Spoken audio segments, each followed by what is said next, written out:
نیلم نواب، آپ دیکھ رہے ہیں PKN نیوز۔ سب سے پہلے خبر شامل کرتے ہیں۔ پاکستان اور جاپان کی دوستی کے 70 سال مکمل ہونے پر سائنس بیس اسکول میں شاندار ورکشاپ اور پینٹنگز آرٹ مقابلوں کا اہتمام کیا گیا۔ سردار طاہر محمود کی رپورٹ کے مطابق chairman science base group of schools Chaudhry Tahir Mahmood نے کہا کہ دونوں ممالک کے عوام ایک دوسرے کے تہذیب و تمدن کو قدر کی نگاہ سے دیکھتے ہیں۔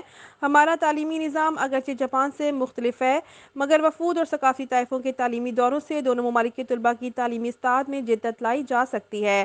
ان خیالات کا اظہار انہوں نے جاپان سے کیوکو اوکاسا کی قیادت میں آنے والے وفد اور طلباء سے خطاب کرتے ہوئے کیا۔ اس موقع پر آرٹسٹ کین سوکی میازکی نے سائنس بیس اسکول کے طلباء کو آرٹ اور پینٹنگز کی جدید طریقے سے ٹریننگ دی اور طلباء کے درمیان مقابلے بھی کروائے۔ آرٹسٹ کین سوکی میازکی نے طلباء کی فنی استعداد کی تعریف کی۔ جاپانی وفد میں موئیکا ہراگوچی، لی چنگون بھی شامل تھے۔ اس موقع پر ملک محمد افضل، ساجد نسیم اور چودھری سلطان محمود کے علاوہ اساتذہ و طلباء کی کثیر تعداد موجود تھی۔